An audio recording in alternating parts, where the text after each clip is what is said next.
आज कैकेयी मैया को दुर्वासा ऋषि के द्वारा श्राप मिल गया। उस श्राप के कारण मैया की उंगली पत्थर की हो गई थी, इसमें जीव नहीं था। महाराज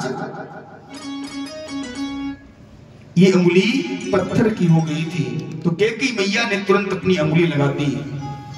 रथ ऊपर से उड़ते हुए जा रहा था। एक व्यक्ति ऐसा था जो ये सारी घटना देख रहा था। कौन? जटायु जी महाराज। जटायु जी महाराज नीचे से बैठे बैठे ये सारी घटना देख रहे थे। जैसे ही जटायु जी महाराज ने देखा,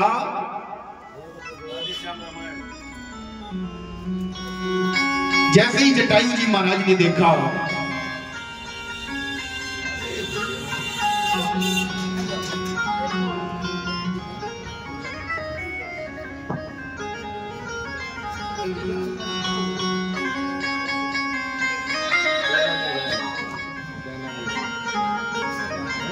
जटायु जी महाराज ने देखा भारत के पक्षी ने देखा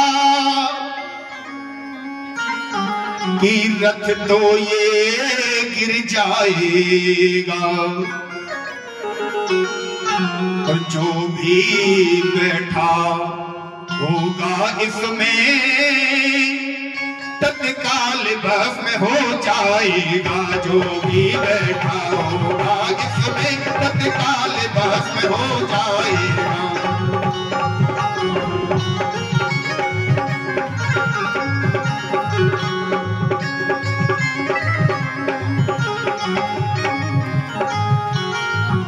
जो भी बैठा होगा इसमें तत्काल भस्म हो जाएगा।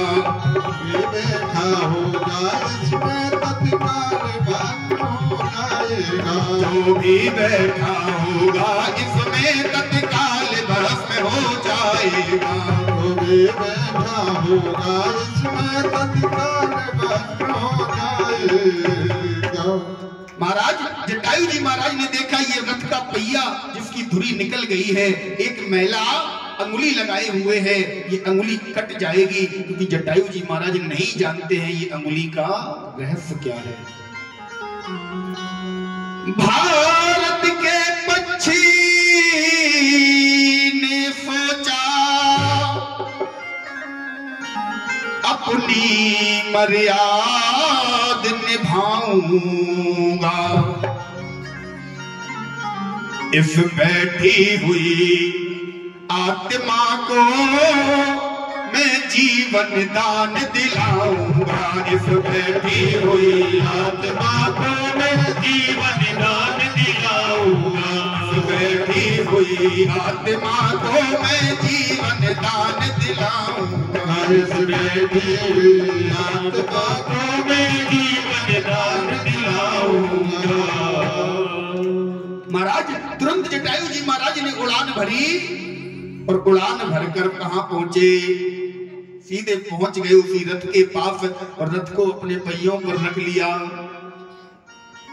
रथ को अपने पंखों पर रखकर जटायु जी महाराज ने धीरे से नीचे उतारा।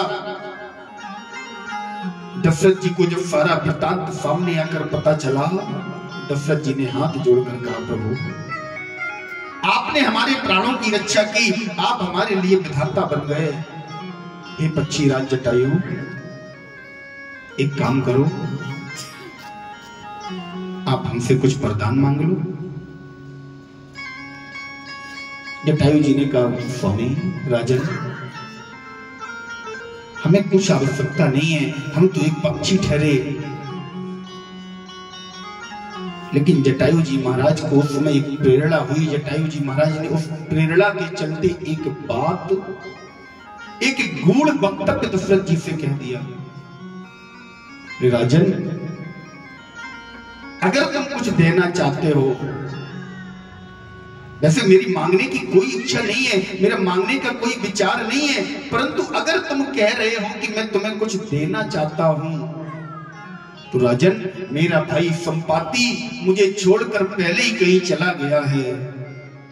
अगर तुम कुछ देना ही चाहते हो तो अपने बड़े पुत्र का दान मुझे दे दो, अपना बड़ा पुत्र तुम मुझे दे दो। दशरथ जी ने हाथ जोड़े, बोले जटायु इस समय तो हम पुत्रवान नहीं हैं, अभी तो हमारे पास कोई पुत्र नहीं है। भविष्य में जब भी मुझे पुत्र की प्राप्ति होगी, पहला पुत्र मैं तुम्हें सौंप दूंगा, पहला पुत्र तुम्हें सौंप दूंगा। आज दशरथ जी बैठकर विचार कर रहे हैं, मैं रघुवंशी हूं, जटायु जी को मैंने वचन दे दिया है कि जब भी पहला पुत्र होगा, बड़ा पुत्र होगा, मैं तुम्हें सौंप दूंगा।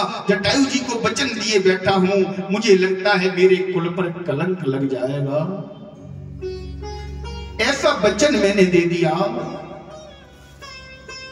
जटायु जी को दिया हुआ वचन मुझे लगता है झूठा हो जाएगा,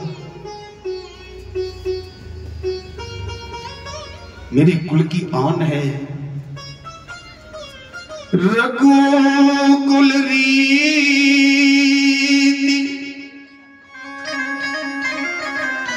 सदा चलिया,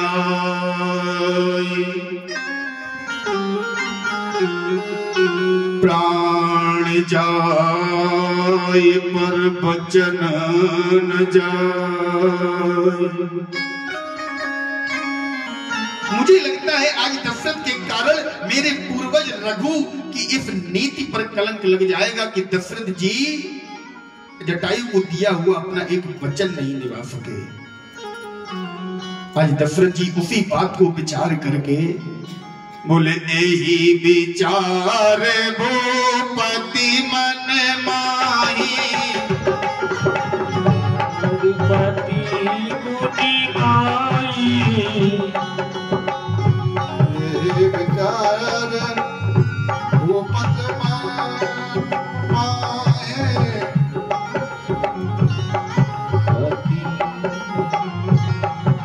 माहे, यही विचार भूपति मन माही, भई गलानी मोरे सुत नाही। विचार भूपति मन माहे, भई गलानी मोरे सुत नाही। यही विचार भूपति मन माही, भई गलानी मोरे सुत नाही। गलानी मोरे सुत नाही, भई गलानी मोरे सुत नाही। महाराज दशरथ जी विचार कर रहे हैं, यही विचार भूपति मन माही। दशरथ जी यही विचार कर रहे हैं कि मेरे पास कोई पुत्र नहीं है, मुझे लगता है जटायु जी को दिया हुआ वचन झूठा हो जाएगा, मेरे कुल में अपयश फैल जाएगा कि रघु से लेकर आज तक तो कोई ऐसा राजा रघुकुल में आया नहीं जिसका वचन खाली गया हो, लेकिन दशरथ का वचन खाली चला गया। एक और भाव आता है, बोले महाराज एक बार दशरथ जी अपनी रानी कैकेयी के साथ विचरण करने के लिए निकले, और विचरण कहां कर रहे थे? बोले बाली के नगर किष्किंधा में। किष्किंधा नगर का राजा है बाली। किष्किंधा नगर में दशरथ जी अपनी पत्नी अपनी रानी कैकेयी के साथ विचरण कर रहे थे। किष्किंधा में बाली की पत्नी जिसका नाम है तारा, इसने एक बहुत सुंदर मंदिर का निर्माण करवाया है।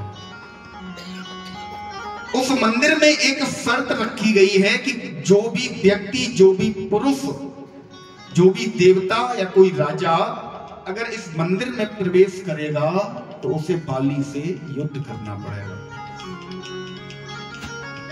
दशरथ जी कैकेयी मैया के साथ जैसे ही उस मंदिर के सामने से निकले, महाराज कैकेयी मैया ने कहा स्वामी ये मंदिर बड़ा सुंदर प्रतीत हो रहा है, चलो इसमें दर्शन करके आए। मैया ने कहा ठीक है, दशरथ जी ने कहा ठीक है। दर्शन करने के लिए जैसे ही दोनों लोग आगे बढ़े, चेतावनी पर नजर गई। चेतावनी साफ लिखी थी, कोई पुरुष, कोई देवता अथवा कोई राजा यदि इस मंदिर में प्रवेश करेगा तो उसे बाली से युद्ध करना पड़ेगा। महाराज दशरथ जी ने सोचा, हम चक्रवर्ती सम्राट हैं, बाली का राज्य हमारे अधीन आता है, बाली हमें क्यों रोकेगा? नहीं माने, प्रवेश कर गए, मंदिर के अंदर चले गए। बाली को सूचना मिली, बाली अपनी गदा लेकर दशरथ जी को ललकारते हुए मंदिर के पास आया। बोले, दशरथ जी आपको चेतावनी के अनुसार मुझसे युद्ध करना पड़ेगा। दशरथ जी ने बहुत समझाया लेकिन बाली नहीं माना। बोले, नहीं महाराज, चेतावनी पहले से लिखी थी, आपने उस पर विचार नहीं किया, आपको युद्ध करना पड़ेगा। दशरथ जी ने मन में विचार किया, देखो बाली के सामने जीतना मुश्किल है।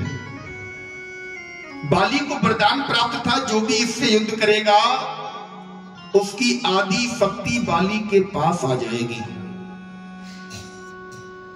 महाराज जब आदि शक्ति उसकी आ जाएगी और बाली की शक्ति, तो सामने वाला तो वैसे ही आ जाएगा। दशरथ जी ने विचार किया, इसके साथ युद्ध करने के बाद मेरी हार निश्चित है, मैं हारूंगा, और जब मैं हारूंगा उसका परिणाम क्या होगा? बोले, अयोध्या का राज्य ये ले लेगा। दशरथ जी ने कहा, बाली कोई संधि कर ली जाए, कोई एक बीच में ऐसा प्रस्ताव निकाला जाए जिससे कि युद्ध टल जाए। बाली ने कहा, बोलो महाराज क्या प्रस्ताव हो सकता है? बोले, प्रस्ताव ये है कि मेरा ये राज मुकुट मैं तुम्हारे पास रख देता हूं, मेरा राज मुकुट मैं तुम्हारे पास रखकर जा रहा हूं जब तक मैं जीवित हूं, तब तक अयोध्या पर मेरा राज्य रहेगा। मेरे मरने के बाद अयोध्या पर तुम अपना राज्य स्थापित कर लेना। लेकिन बाली शर्त एक है कि होगा पुत्रों में वीर कोई, होगा पुत्रों में वीर कोई, तो मुकुट वही ले जाएगा। अगर मेरा कोई पुत्र ऐसा हुआ जो वीर हुआ, जो तुमसे युद्ध करके तुम्हें परास्त करके मेरा मुकुट मेरे पास लेकर आ गया, तो तुम्हें मुकुट देना पड़ेगा। होगा पुत्रों में वीर कोई, तो मुकुट वही ले जाएगा, तो मुकुट वही ले जाएगा।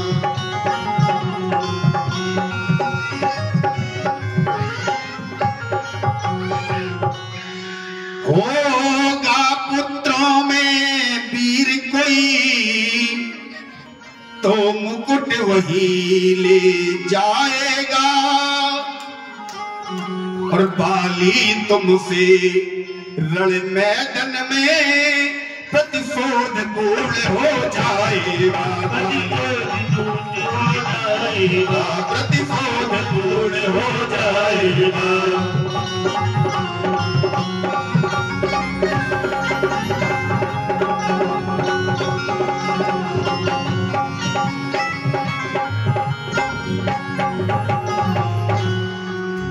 बाली, अगर मेरा कोई पुत्र वीर हुआ तो तुमसे रण के मैदान में लड़कर तुम्हें मारकर मेरा मुकुट ले जाएगा।